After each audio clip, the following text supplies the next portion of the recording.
10.400.000 ადამიანი. ეს არის დაახლოებით შვედეთის, აზერბაიჯანის და კუბას მოსახლეობის რაოდენობა. არ არის პატარა რიცხვი.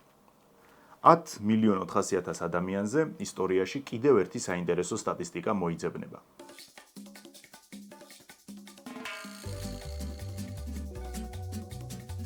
კერძოდ, 1982 წელს ამ რაოდენობის ამერიკელი მოიხმარდა კოკაინს. კოკაინის დაახლოებით 80% კი პაბლო ესკობარის კარტელს ეკუთვნოდა, რომელიც იმ პერიოდში ფაქტობრივად კოკაინის ბაზრის მონოპოლისტი იყო. ერთი კაცის კოჰორტამ რამდენიმე მილიონი ადამიანი გაანარკომანა. როგორია გასააზრებლად, მაგრამ ვერც პაბლო ესკობარი, ვერც კალის კარტელი და მით უმეტეს მექსიკელები ახლოსაც ვერ მივლენ ერთ ადამიანთან, რომელმაც სხვა ქვეყნის 40 მილიონი ადამიანი გახადა ნარკოტიკზე დამოკიდებული. 40 მილიონი. საუბარია არც მეტი, არც ნაკლები ინგლისის დედოფალ ვიქტორიაზე. უშუალოდ ამ ამბებში შეიძლება ვიქტორიას ნაკლები როლი ჰქონდა, მაგრამ ყველაფერი რაც კეთდებოდა გვირგვინის სახელით. დღეს ვისაუბრებთ პოლიტიკის ისტორიაში ერთ-ერთ ყველაზე დიდ დამცირებაზე. წარმოიდგინეთ, თითქმის 2 საუკუნე გავიდა და დღესაც კი არც ერთ ჩინელს არ სიამოვნებს ოპიუმის ომების პერიოდის გახსენება. ქვეყნის ეროვნულ გენეტიკაში ეს იმხელა ტრავმაა, რომ ჩინეთი სანამ იარსებებს, არასდროს დაუვიწყებს ბრიტანელებს იმას, თუ რა დამართეს. სანამ ვიდეოს დავიწყებთ, გეტყვით, რომ არხის სპონსორი არის ტექნიკის ონლაინ მაღაზია PopShop G, სადაც შეძლებთ სასურველი ტექნიკის შეძენას მისაღებ ფასებში, თანაც მას ნებისმიერ მისამართზე უფასოდ მოგიტანენ. ჩვენი სპონსორის ლინკი იქნება აღწერაში, შეგიძლიათ გადახვიდეთ და დაათვალიეროთ თქვენთვის სასურველი პროდუქცია. მოდით იმისთვის, რომ მეტნაკლებად წარმოდგენა შეგვექმნას, თუ რა ხდებოდა მსოფლიოში მე-19 საუკუნის დასაწყისში უშუალოდ ჩინეთის ირგვლივ, გადავხედოთ იმას, თუ ვინ იყვნენ წამყვანი მოთამაშეები. ზოგადად, ამ პერიოდში თითქმის ყველა მიმართულებაში დომინანტი ძალა იყო დიდი ბრიტანეთი. რა განაპირობებდა ბრიტანეთის დომინაციას? ინდუსტრიული რევოლუცია, რამაც ქვეყანას უძლიერესი ეკონომიკა შეუქმნა. თანამედროვე კარგად შეიარაღებული არმია და რაც მთავარია, საზღვაო გზების აბსოლუტური კონტროლი. ფაქტობრივად ბრიტანეთი იყო მთელი საზღვაო გზების ბატონ პატრონი და ნახეთ, ამ ზე სახელმწიფოს რამხელა უპირატესობა ჰქონდა სხვა დანარჩენ ქვეყნებთან შედარებით. ბრიტანელები აკონტროლებდნენ ატლანტის ოკეანეში ევროპის, აფრიკის, ამერიკისა და კარიბის აუზის მარშრუტებს. ინდოეთის ოკეანეში. ინდოეთი მაშინ ბრიტანეთის კოლონია იყო, ხოლო სამარშრუტო გზებიდან აკონტროლებდა აფრიკის რქას, ადენის ყურეს და არაბეთის ზღვას. ხმელთაშუა ზღვაში კი აკონტროლებდა გიბრალტარის სრუტეს და მალტას. ხო და გასაკვირიც არ არის, რომ ასეთი კონტროლი უდიდეს ძალას, გავლენას და მსოფლიოში ნომერ პირველ მოთამაშეობას ნიშნავდა. შემდეგი იყო რუსეთი, რომელიც მაშინ გავლენას ცენტრალურ აზიასა და ციმბირში ავრცელებდა. რუსეთი, რა თქმა უნდა, არ იყო ბრიტანეთივით ძლიერი, მაგრამ ეს ხელს არ უშლიდა აღმოსავლეთ მხარეს გაფართოების ამბიციებში და აზიის მიტაცებაში ბრიტანეთს და ჩინეთს მთავარ კონკურენტებად მოიაზრებდა. კიდევ ერთი ძალა იყო ჯერ კიდევ ახალგაზრდა ამერიკა და მე-19 საუკუნის დასაწყისში წყნარი ოკეანის ექსპანსიაში პირველ ნაბიჯებს დგამდნენ. შესაბამისად, ბევრად სუსტი ძალა იყო, რომელიც იგივე ჩინეთში არა კონკურენტს, არამედ პარტნიორს ხედავდა და ჩაითა და აბრეშუმით ვაჭრობდა. და ბოლოს ერთ-ერთი წამყვანი ნაპოლეონის ომებიდან მოძლიერებული საფრანგეთი გახდათ, რომელიც აზიისკენ გაფართოებას აპირებდა. მათ ვიეტნამის დაპყრობა დაიწყეს და ჩინეთის უზარმაზარი ბაზარი მიზანში ამოიღეს. როგორც ხედავთ, სამი ძლიერი და ერთი მზარდი ძალა ამერიკის სახით ჩინეთს მონადირის თვალით უყურებდა. და მივადექით აქ ეპიზოდის ერთ-ერთ მთავარ თემას. რატომ ჩინეთი? რა ნახეს ამ ჩინეთში ასეთი განსაკუთრებული, რომ სვავებივით დასტრიალებენ? თან საკმაოდ პარადოქსული ქვეყანაა. ერთი მხრივ ჩინეთი არის უზარმაზარი, მჭიდროდ დასახლებული, უძლიერესი ეკონომიკის მქონე ქვეყანა, მაშინდელი სამყაროს მთლიანი შიდა პროდუქტის 25% მოდიოდა ჩინეთზე. რა იყო ეკონომიკის მთავარი მამოძრავებელი ძალა? ფაიფური, აბრეშუმი და ჩაი. ჩაი, რომელიცაც დაინტერესებული იყვნენ ბრიტანელები. წარმოიდგინეთ, დასავლური ქვეყნების წინ არის 400 მილიონიანი ჩინეთი, ანუ ეს არის უზარმაზარი, აუთვისებელი ბაზარი, რომელსაც შეუძლია დააგენერიროს რამდენიმე მილიარდიანი მოგება. მაგრამ პრობლემა იმაშია, რომ ჩინეთი ჩაკეტილია. დასავლური ქვეყნები კი ცდილობენ ვაჭრობას, მაგრამ ეს ზღვაში წვეთია. თან საქმეს ისართულებდა, რომ თვითკმარი ქვეყანა იყო, ანუ არსებობისთვის ყველა საჭირო რესურსი გააჩნდათ. ამას ემატებოდა ზემოდან ყურება. ჩინელები ყველას, მათ შორის სამეზობლოშიც მაგალითად დანარჩენებს უყურებდნენ როგორც თავიანთ ვასალებს, ხოლო ევროპელებს უწოდებდნენ თეთრ მაიმუნებს და ბარბაროსებს. ეს აისახებოდა ეკონომიკურ ჭრილშიც. მაგალითად, როცა 1797 წელს დიდი ბრიტანეთის მეფემ გეორგ მესამემ თავის საუკეთესო დიპლომატები მიავლინა ჩინეთში იმისათვის, რომ სავაჭრო ურთიერთობები უფრო გაღრმავებულ დონეზე გადასულიყო, ჩინეთის მაშინდელმა იმპერატორმა ციანლუნმა გეორგს წერილი მისწერა, რომ ჩინეთის იმპერიის საზღვრებში აბსოლუტურად ყველა პროდუქტი მოიპოვება და არ საჭიროებენ ბრიტანეთიდან რაიმე სახის იმპორტს. ამასთან შეუთვალა, რომ რადგან ჩინეთში წარმოებული ფაიფური, აბრეშუმი და ჩაი ევროპისა და მათ შორის თქვენთვის, ანუ ბრიტანელებისთვის, პირველადი მოხმარების პროდუქტებია, უფლებას მოგცემთ გუანჯაოში სავაჭრო სახლები ააშენოთო. თან აქ საინტერესო ის იყო, რომ რადგან ჩინელები თვლიდნენ, რომ ბრიტანელები არიან ჩამორჩენილი თეთრი მაიმუნები და ბარბაროსები, ჩაისაც დაბალი ხარისხისას აძლევდნენ. ჩვენ რასაც ვეძახით შავი ჩაი, ეს იყო მათთვის დაბალი ხარისხის და ის ლეგენდარული მაღალმთიანეთის მწვანე ჩაი რჩებოდა ჩინეთში. გუანჯოუ იყო ფაქტობრივად ერთადერთი ადგილი, სადაც დასავლელ ვაჭრებს საქმიანობა შეეძლოთ. ანუ ამ ქალაქის იქით ჩინეთში შესვლა ან მით უმეტეს დასახლება ეკრძალებოდათ. ცოტა ხნის წინ გითხარით, რომ ჩინეთი იყო პარადოქსული ქვეყანა. კი, ჰქონდა ის უძლიერესი ეკონომიკა, მაგრამ მეორე მხრივ პოლიტიკურ სტრუქტურულად იყო სრულად განადგურებული. უდიდესი კრიზისი ჰქონდათ. ანუ ყველაფერი ის, რაზეც სახელმწიფო უნდა იდგეს, ძირგამომპალი იყო.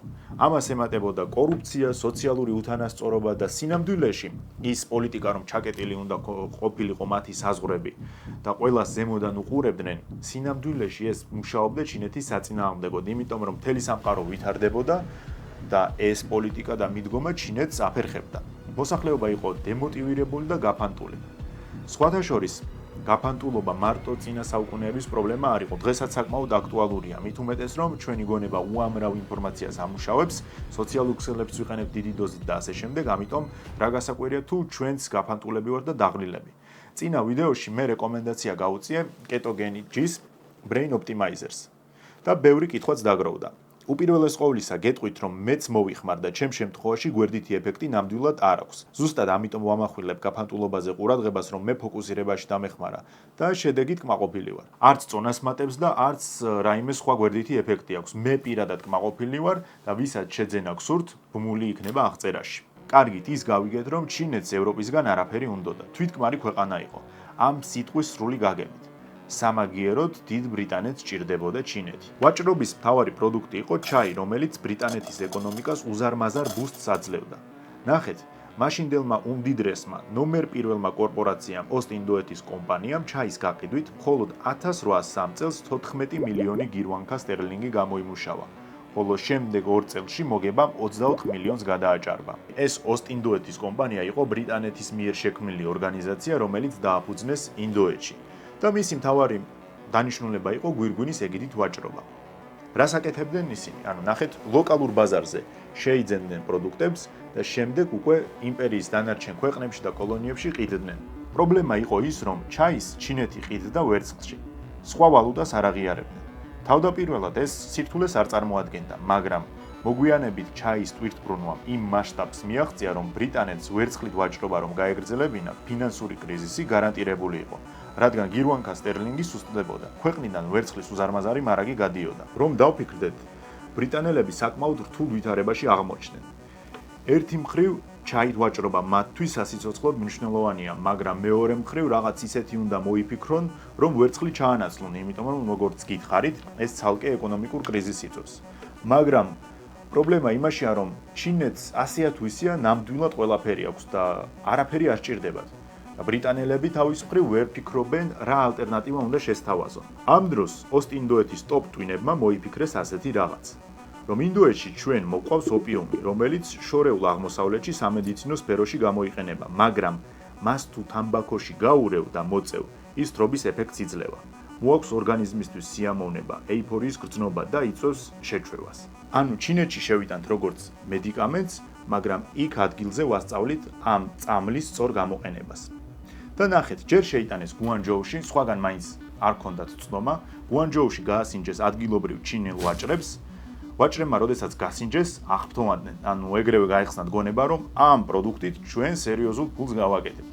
ვაჭრებიდან გადავიდა ოპიუმი პოლიტიკოსებზე, პოლიტიკოსებიდან გადავიდა სამხედრო მაღალჩინოსნებზე და სამხედრო მაღალჩინოსნებიდან გადავიდა იმპერატორის კარზე. თან თავდაპირველად, როდესაც შეიტანეს, ეს ოპიუმი იყო უმაღლესი ხარისხის, მაგრამ მერე ნელ-ნელა გაზავება ისწავლეს, ხარისხმა იკლო, შესაბამისად, ფასიც უფრო ხელმისაწვდომი გახდა. ანუ ვისაც შეეძლო ფულის გამომუშავება, მას შეეძლო ოპიუმის ყიდვაც. ოპიუმი, რომელიც განიხილებოდა როგორც ვერცხლის ჩამნაცვლებელი, აღმოჩნდა, რომ არა მხოლოდ წარმატებულად ჩაანაცვლებდა მას, არამედ ასტრონომიულ მოგებასაც მოიტანდა. თვითონ ოსტინდოეთის კომპანია ინდოეთში ერთ ყუთს ყიდულობდა 130 სტერლინგად და ჩინეთში ყიდდნენ 600 ფუნტად. ირონია კი ის იყო, რომ ახლა უკვე ჩინელებს უწევდათ ოპიუმის სანაცვლოდ ვერცხლი გადაეხადათ. ანუ კი თავიდან ჩაიში იცვლებოდა, მაგრამ მოთხოვნა ჩინეთში იმდენად გაიზარდა, რომ მხოლოდ ჩაით ვეღარ ბალანსდებოდა. 1837 წელს ოსტინდოეთის კომპანიამ 2535 ტონა ოპიუმი შეიტანა ჩინეთში და 592 ტონა ვერცხლი გამოიტანა. თანაც ეს ყველაფერი ხდებოდა სახელმწიფო დონეზე. ოსტინდოეთის კომპანია კი ავტონომიური იყო, მაგრამ რა მნიშვნელობა აქვს ყველაფერს, რასაც აკეთებდა გვირგვინის ეგიდით, აკეთებდა ქვეყნის პირველ პირებთან შეთანხმებით და გამომუშავებული ფული აისახებოდა როგორც კომპანიის, ისე ხაზინის ბალანსზე. სხვადასხვა თვითონ დედოფალი ვიქტორიაც უარს არ ამბობდა ოპიუმზე. როცა ჩინეთის იმპერატორის კარმა უпростоრედ იმ დროის დაზვერვის სამსახურმა გააანალიზა, რომ ბრიტანელებმა 40 მილიონი ადამიანი გაანარკომანეს და ქვეყანა უბრალოდ დაავადეს, უკვე ძალიან გვიანი იყო. ფაქტობრივად, თეთრმა მაიმუნებმა შამათი შეუსრულეს. ეს იყო ერის სრული კატასტროფა. ოპიუმზე დამოკიდებული იყვნენ არა მხოლოდ უბრალო ადამიანები, არამედ ელიტის წარმომადგენლები, მანჯურიის პრინცები, სამხედრო ოფიცრები და ასე შემდეგ. ასე კიდევ უფრო რთულია გააზრება, მაგრამ იმდენად დეგრადირდა ერი და ადამიანების დღის წესრიგში იმხელა როლი დაიკავა ოპიუმმა, რომ ეკონომიკურ პრობლემაში გადაიზარდა. სამუშაო ძალა შეთხელდა. კი, აქ შეიძლება გამაჩეროთ და იკითხოთ, რომ როგორ შეიძლება 400 მილიონიან ქვეყანაში შეთხელდეს სამუშაო ძალა. მაგრამ ჩვენ ვსაუბრობთ შრომისუნარიან ადამიანებზე, გაჭირვებულები და გაღლეტილები იმ იაფასიან ოპიუმსაც ვერ შეიძენდნენ. შემდეგ ეს სირთულეები სოციალურ პრობლემებში გადაიზარდა. ოჯახები ინგრეოდა, ჯერ ისევ კორუფცია იყო ქვეყანაში და ახლა წარმოიდგინეთ რა მოხდებოდა. და არსებობს ასეთი სტატისტიკა, რომ იმ პერიოდის ჩინეთის საჯარო მოხელეების 20% იყო ოპიუმზე დამოკიდებული. ანუ მხოლოდ მომხმარებელზე აღარ ვსაუბრობთ, ჩვენ ვსაუბრობთ ადამიანებზე, რომლებიც იყვნენ ნარკოტიკებზე დამოკიდებული. ნუ ეს 20% რამდენად რეალურია, ეგეც საკითხავია. უფრო მეტი იქნებოდა, მაგრამ იდეალურ შემთხვევაში უზარმაზარ ქვეყანას, რომელსაც მანამდეც უშუალოდ მმართველობით სტრუქტურებში კრიზისი ჰქონდა და 20% ნარკომანი დაემატა, ეს უკვე სრული კატასტროფაა. ზოგადად არის ასეთი აქსიომა არა, უფრო გამოცდილება, რომ თუ შენს ქვეყანას აქვს რაღაც პრობლემა, რომელიც აზიანებს მოსახლეობას, არ უნდა დაუპირისპირდე მას რადიკალური მეთოდებით. აი, მარტივ მაგალითს გეტყვით. აზარტული თამაშების აკრძალვით, აზარტული თამაშები არ დასრულდება. პირიქით, იმდენად უკონტროლო გახდება, რამდენადაც ეს საერთოდ შესაძლებელია. ალკოჰოლის აკრძალვით, ალკოჰოლის მოხმარება ან წარმოება არ შეწყდება და იგივენაირად. უბრალოდ უკონტროლო და იატაკქვეშა ბიზნესად იქცევა. ამის იდეალური მაგალითია ამერიკაში მიღებული მშრალი კანონი და ასე შემდეგ. რა გააკეთა ჩინეთის იმპერიამ? დაუპირისპირდა რადიკალური მეთოდებით. 1839 წელს მაშინდელმა იმპერატორმა დაუოგანმა ინგლისელ და ინდოელ ვაჭრებისთვის სავაჭრო სივრცეები დაკეტა. გუანჯოუში კი გაგზავნა თავის რწმუნებული, რომელმაც ოსტინდოეთის კომპანიას გასაყიდად გამზადებული ოპიუმი ჩამოართვა და პირდაპირ ზღვაში გადაუყარა. რა თქმა უნდა, თავდაპირველად ბრიტანელებმა იმპერატორის გადაწყვეტილება გაასაჩივრეს, მაგრამ ამ უკანასკნელმა თავს მე მაგათ არ გაუყადრებოდ და მეტი საქმე არ მაქვს რამეზე ვესაუბრო. ბოლო-ბოლო მაიმუნები არიან. 1840 წელს ჩინეთის სანაპიროებზე ინგლისური სამხედრო ფლოტი გამოჩნდა. საუბარია 17 ალქნიან გემსა და 4 თბომავალზე. ისევ გავიმეორებ, 17 ალქნიანი გემი და 4 თბომავალი. რა თქმა უნდა, რომ ბრიტანეთის არმია არ იყო ჩინეთის არმიის ხელა. მით უმეტეს 21 გემის ეკიპაჟი რა უნდა იყოს თავის დესანტით, ხო? მაგრამ ბრიტანელები იყვნენ ბევრად გამოცდილები, ბევრად განსწავლულები სამხედრო საქმეში და რაც მთავარია, ტექნოლოგიურად ცადა დედამიწა იყო ჩინეთსა და ბრიტანეთს შორის, ბრიტანელების სასარგებლოდ. პირველ რიგში ამ ფლოტმა არტილერიით დაამუშავა რამდენიმე პორტი. შემდეგ გადასხა დესანტი და ბრიტანელებს, რომლებსაც აქამდე მხოლოდ ერთადერთ ქალაქში, გუანჯოუში ჰქონდათ ოპერირების უფლება, ახლა უკვე რამდენიმე ქალაქი და მათ შორის 1842 წელს შანხაი გადავიდა მათ კონტროლქვეშ. ჩინეთის უზარმაზარი და მოუქნელი არმია ფაქტობრივად ვერაფერს უპირისპირებდა დიდი ბრიტანეთის მობილურ და თანამედროვე ჯარს. უყურებს ახლა იმპერატორი თავის ბრძნული აზრებით ამ სიტუაციას და ფიქრობს, რომ თუ დროზე არ გავაჩერე ეს ბარბაროსი მაიმუნები და ჩამორჩენილები პეკინამდეც მოვლენა. ამიტომ გადაწყვიტა რომ დრო არის ზავზე მოაწეროს ხელი. ეს ომი ცნობილი არის როგორც ოპიუმის პირველი ომი. იმავე წელს მხარეები ერთმანეთს შეხვდნენ და დაიდო ნანკინის სამშვიდობო ხელშეკრულება. სამშვიდობო ერქვა, მაგრამ სინამდვილეში ეს იყო ჩინეთის დამცირების შეთანხმება. პირველი დამცირება ის იყო, რომ ბრიტანელებმა ჩინელებს აანაზღაურებინეს ის ოპიუმი, რომელიც გუანჯოუში ჩამოართვეს და ზღვაში გადაუყარეს. ანუ, წარმოიდგინეთ, შენ ქვეყანაში სხვა სახელმწიფო ყიდის ნარკოტიკს, შენ გინდა დაიცვა შენი მოსახლეობა, ამიტომ ჩამოართვი ეს ნარკოტიკი და გაუნადგურე და ამის გამო აქეთ ფულს გადაგახდევინებენ და ბოდიშებსაც მოუხდი. რა თქმა უნდა, შეთანხმებაში არ ეწერა სიტყვა ოპიუმი, იქ საუბარი იყო ჩამორთმეულ საქონელზე, მაგრამ ძირითადად ეს მოიაზრებდა მხოლოდ ოპიუმს. შემდეგ, შეთანხმების თანახმად, ჩინეთი სამუდამოდ გადასცემს დიდ ბრიტანეთს ჰონკონგის კუნძულს და სხვათა შორის მხოლოდ 1997 წელს შეძლო ჩინეთმა ამ კუნძულის დაბრუნება. ვაგრძელებთ. ბრიტანელებს ჰონკონგის გარდა გადაეცემათ კიდევ დამატებით 4 პორტი. ახლად ოკუპირებული შანხაი, ნინბო, ფუჩოუ და აომინი. ბრიტანეთს შეუმსუბუქდა საბაჟო გადასახადი და დაბეგურების შეუმცირდა. ამ ახალი პორტების მეშვეობით ჯერ მანამდე რა ხდებოდა და ახლა დიდ ბრიტანეთს გაეხსნა ხელები, ხოლო ჩინეთს პირიქით შეუმცირდა უფლებები, ანუ ცალმხრივად ვეღარ აკონტროლებდა ოპიუმის ვაჭრობას. ბრიტანელებს შეჰქონდათ და შეჰქონდათ ოპიუმი და გამოჰქონდათ ჩინეთის ვერცხლი. ახლა ჩინელები უყურებენ ამ სიტუაციას და ფიქრობენ, რომ კი ამ შეთანხმებამ შეიძლება ოკუპაცია გააჩერა, მაგრამ რა მნიშვნელობა აქვს? ქვეყანა უფრო ზარალდება. ეს შეთანხმება სინამდვილეში არის თავზე ლაფის დასხმა და ერის სირცხვილი. ამიტომ დაიწყო სამოქალაქო ომი. და სამოქალაქო ომი ზუსტად ის იყო, რაც ყველაზე მეტად აწყობდა დიდ ბრიტანეთს. რაც უფრო სუსტდებოდა ჩინეთი, მით უფრო აძლიერებდა თავის გავლენებს დიდი ბრიტანეთი. მით უმეტეს, რომ სამოქალაქო ომს სხვადასხვა პერიოდში თვითონ აფინანსებდნენ ბრიტანელებიც და ფრანგებიც. ერი სრულად დეგრადირდა. განარკომან და პოლიტიკოსების დიდი ნაწილი ბრიტანეთმა მოისყიდა, ძარცვავს ჩინეთს და მთელი სიმდიდრე და სხვადასხვა რესურსების ფონდები გააქვს ქვეყნიდან. სულ რამდენიმე წლის წინ თვითკმარი ჩინეთი, რომელსაც საერთოდ არაფერი სჭირდებოდა იგივე ბრიტანეთისგან, ახლა მასზე დამოკიდებული ქვეყანა გახდა. მაგრამ ესეც არ აღმოჩნდა საკმარისი. ქვეყანა არის განადგურების პირას მისული და ბრიტანელები ფიქრობენ, რომ აი ეს არის ის იდეალური შესაძლებლობა, რომ ჩინეთი ბოლომდე დავიმორჩილოთ. არაფერი პირადული, ეს იყო უბრალოდ ინტერესი. ამიტომ დაიწყეს ახალი ომის მიზეზის გამონახვა და ეს მიზეზიც მალე გამოჩნდა, შეიძლება გაგეცინოთ კიდეც. მოკლედ, ჩინელებმა ერთ რაღაც მომენტში ბრიტანული გემი დააკავეს, რომელიც ეწეოდა ოპიუმის კონტრაბანდას. ჩამოართვეს ეს ოპიუმი და ჩინელებისთვის მაინც წარმოუდგენელი და სიგიჟე იყო ის, რომ რომელიღაც სხვა ქვეყანა შეუძლია შენ ქვეყანაში გაყიდოს ნარკოტიკი, გაგინადგუროს ერი, გახადოს მასზე დამოკიდებული და შენ ასე უბრალოდ წყნარად იჯდე და უყურებდე, როგორ გინადგურებენ ქვეყანას. ამიტომ გადადგეს ეს ნაბიჯი.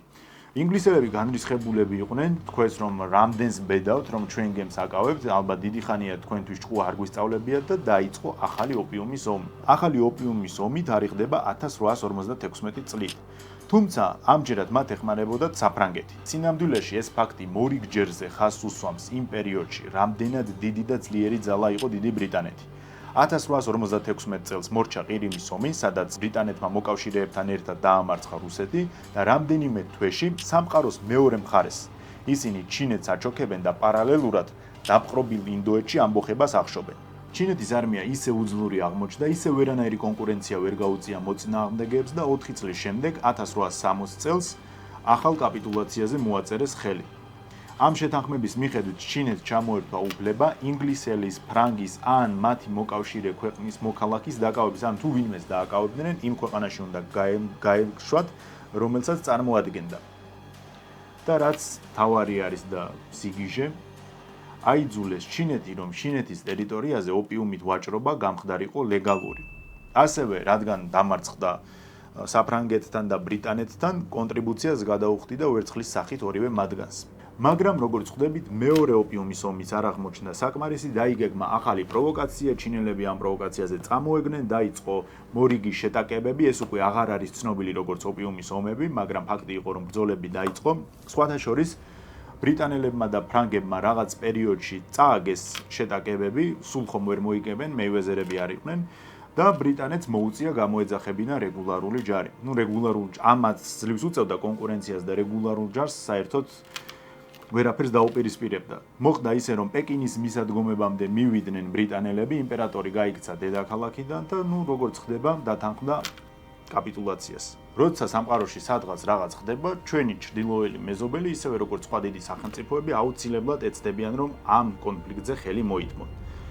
და ჩინეთის შემთხვევაშიც რუსეთი საკმაოდ წარმატებული იყო. ჩინელებმა თვითონ მიმართეს რუსებს თხოვნით, რომ დახმარებოდნენ, შუამავალი ყოფილიყო და ომი ნებისმიერ ფასად გაჩერებულიყო და ეს ნებისმიერი ფასი ჩინელებისთვის საკმაოდ მაღალი აღმოჩნდა. რუსეთმა თავის როლი ითამაშა ამ მოლაპარაკებებში და სანაცვლოდ ჩრდილოეთ ჩინეთის ტერიტორიები, ამურისა და უსურიის მიდამოები თავისი ინფრასტრუქტურითა და პორტებით კორეის ნახევარკუნძულამდე რუსეთის მფლობელობაში გადავიდა და დღემდე რჩება იქ. ოსტ-ინდოეთის კომპანიამ კი, რომელსაც ახლა ხელები სრულად გაეხსნა, მოიფიქრა ასეთი რაღაც. ჩვენ ოპიუმს ვყიდულობთ ინდოეთში და მოგვაქვს ჩინეთში. მოდით, რადგან ყველაფერი ისედაც ჩვენ ხელში არის, ჩინეთის ტერიტორიაზე პირდაპირ აქვე მოვიყვანოთ ოპიუმი. ეს დამატებით თანხებსაც დაგვიზოგავს და ჩვენ კიდე უფრო დიდ მოგებას ვნახავთ. ამიტომ იმ პერიოდიდან ოპიუმი უკვე პირდაპირ ჩინეთში მოყავდათ. ახლა ნახეთ, ზემოთ გითხარით, რომ ამერიკა ამ პერიოდში ჯერ არ იყო უძლიერესი სახელმწიფო, თუმცა მისი ამბიციები ნათლად ჩანდა. ჩინეთში ოპიუმის ბაზრის დაახლოებით 10% მოდიოდა ამერიკელებზე. აქ პატარა ინტერესთა კონფლიქტიც მოხდა ბრიტანელებსა და ამერიკელებს შორის, იმიტომ რომ ბრიტანელები არ აძლევდნენ ამერიკელებს იმის უფლებას, რომ ოპიუმი შეესყიდათ ინდოეთის ტერიტორიაზე. რას აკეთებენ იანკები? რა თქმა უნდა, არ დანებდნენ და დაიწყეს ახალი ოპიუმის საბადოების ძებნა მთელი მსოფლიოს მასშტაბით და გამოიცანით სად იპოვეს. ჩვენ მეზობელ თურქეთში. რა თქმა უნდა, თურქული ოპიუმი ბევრად დაბალი ხარისხის იყო, მაგრამ ეს იმას არ ნიშნავდა, რომ ამერიკელები არ შეიძენდნენ და არ გაყიდიდნენ შემდეგ უკვე ჩინეთის ტერიტორიაზე. შედარებით დაბალ ფასად, მაგრამ რატომაც არა ბიზნესი მუშაობდა. ჩინურ-ამერიკული ოპიუმის ვაჭრობის ერთ-ერთი მთავარი პირი იყო ვორენ დელანო უმცროსი. თავიდან ვაჭრობდა აბრეშუმით, მაგრამ როცა დაინახა ბრიტანელები რა ფულს აკეთებდნენ ოპიუმით, თვითონაც დაიწყო მისი გაყიდვა. 1839 წელს ის გუანჯოუში დაფუძნდა და დაიწყო ნარკოტიკული დისტრიბუციის დალაგება, გაიჩინა კონტაქტები და ასე შემდეგ. პირველმა დიდმა ფულმაც არ დააყოვნა. დელანო თავის მოწოდებით იყო ნამდვილი ბიზნესმენი, ის რაღაცეებზე წინასწარ ფიქრობდა. როგორც კი დიდ ძალი ქონება ჩაიგდო ხელში, დაბრუნდა ამერიკაში. რას აკეთებს იქ? დაიწყო სხვადასხვა სახის ბიზნესების შეძენა, მათ შორის უძრავი ქონების, ნავთობწარმოების, მაღაროების და ასე შემდეგ. 1850-იანებში ის უკვე ამჯერად ჰონკონგში, ანუ ბრიტანეთის კონტროლირებად ჩინეთში დაბრუნდა, მაგრამ განსხვავება ის იყო, რომ ახლა მის წინაშე იყო ორი უზარმაზარი ბაზარი, ერთი რომ ჩინური, ანუ ადგილობრივი და მეორე ამერიკული. რატომ ამერიკული? შტატებში იმ დროს სამოქალაქო ომი მიმდინარეობდა და ყველაფერს რომ თავი დავანებოთ, სულ მცირე სამედიცინო სფეროში ოპიუმზე უდიდესი მოთხოვნა იყო. იმიტომ რომ შტატების სამოქალაქო ომი ეს იყო სრულფასოვანი, დაუნდობელი და ბრუტალური ომი, ორი არმიის დაპირისპირებით. ალბათ კომენტარის გაკეთებაც არ უნდა ამ ვითარებაში რა ქონების პატრონი გახდებოდა დელანო. გავიდა წლები და 1882 წელს მას შვილიშვილი შეეძინა. ბიჭუნას პაპის საპატივსაცემოდ სახელში დელანო გაურიეს. საკმაოდ ჭკვიანი და ნიჭიერი ბავშვი იყო. პოლიტიკური კარიერა დაიწყო და 1933 წელს ამერიკის შეერთებული შტატების პრეზიდენტი გახდა. მისი სახელდაგვარი იყო ფრანკლინ დელანო რუზველტი. რომ დაუბრუნდეთ ჩინეთს, ქვეყანა, რომელიც ოპიუმის ომების დაწყების წინ მსოფლიო მთლიანში და პროდუქტის წილში 25%-ს იჭერდა, გახდა გაღატაკებული, გაკოტრებული, პოლიტიკურად განულებული, კორუფციასა და ნარკოტიკებში დამხრჩალი დეგრადირებული ერით. ქვეყანა, რომელიც თვითკმარი და იზოლირებული იყო დანარჩენი სამყაროსგან, ახლა სრულად დამოკიდებული გახდა ბრიტანეთსა და საფრანგეთზე. ამ უკანასკნელებს კი, როდესაც მანამდე სულ ერთადერთ ქალაქში შეეძლოთ საქმიანობის წარმოება, ახლა თითქმის ყველა საჭირო პორტი მათ კონტროლქვეშ იყო. პოლიტიკურ დღის წესრიგს კი ჩინეთში ისინი ქმნიდნენ. ეს ოპიუმური დეგრადაცია დაახლოებით 100 წელიწადს გაგრძელდა და ბოლოს მაო ძედუნმა მოსპო. დღეს რა ხდება? ჩინეთისთვის ოპიუმის ომები ისედაც ძალიან მძიმე და სენსიტიური თემა არის. იშვიათი არის, რომ ერთმა ქვეყანამ მეორე ასე დაამციროს, ანუ შეიძლება დაამციროს პოლიტიკურად, ეკონომიკურად, მაგრამ გაუნარკომანოს ერი, დააკარგინოს შრომის უნარიანობა, ღირსება და გაუფუჭოს გენეტიკა, ან ძალიან იშვიათია, ან საერთოდ არ არსებობს ასეთი პრეცედენტი. ხო და ჯერ ისედაც რა მძიმე ისტორია არის და წარმოიდგინეთ, ჩინურ სკოლებში ეს ყველაფერი კიდევ უფრო რა გამძაფრებულად და შეიძლება გარკვეული პროპაგანდითაც ისწავლება. ამიტომ არ მიგურს, როდესაც ამბობენ, რომ ჩინელებისთვის ოპიუმის ომები დღემდე რჩება იმ თემად, რომელზეც არ ღირს საუბარი. რა შეიძლება გვასწავლოს ჩინეთ-ბრიტანეთის ომებმა და პოლიტიკურმა დამცირებამ? პირველი ალბათ ის, რომ არასდროს არ შეიძლება პოტენციური მტრის არასათანადო შეფასება. არ შეიძლება მასზე დაცინვა, ღლიცინი და ასე შემდეგ. აუცილებლად არასწორი მისი შესაძლებლობების არასწორი ანალიზის შემთხვევაში წინ დაგვხვდება დიდი ტრაგედია. ამ წესს გონი გამონაკლისი საერთოდ არ აქვს. მეორე ის, რომ საერთოდ თუ ომის პერიოდში ძლიერი სახელმწიფო იბრძვის სუსტის წინააღმდეგ და მას ამარცხებს, როგორი მართალიც არ უნდა იყოს მორალურად ეს სუსტი სახელმწიფო, ის პოლიტიკაში მართალი ვეღარ იქნება. აუცილებლად მას დაბრალდება ყველა ტრაგედია, ყველა უბედურებების სათავე ის აღმოჩნდება და გამარჯვებული იტყვის, რომ აბა უბრალოდ სხვა გზა არ დამიტოვეთ და მომიცია ასეთი მეთოდებით მემოქმედავა. შემდეგ ის, რომ სახელმწიფო მტაცებელია. სახელმწიფო თავის ინტერესების გამო მზად არის ნარკოტიკითაც ივაჭროს და აბსოლუტურად ყველაფერი ისეთი გააკეთოს, რაც სამართლებრივად აკრძალული და მიუღებელია. ინტერესებისთვის არაფერი არ არსებობს მიუღებელი. რას ფიქრობთ, კიდევ რა გაკვეთილის გამოტანა შეგვიძლია ოპიუმის ომებიდან და ასეთ რაღაცას შეგეკითხებით. დღეს თანამედროვე სამყაროს უბრუნდება თუ არა ჩინური რევანში ბუმერანგის სახით? დამიწერეთ კომენტარებში. დღეისათვის კი სულ ეს იყო. დროებით.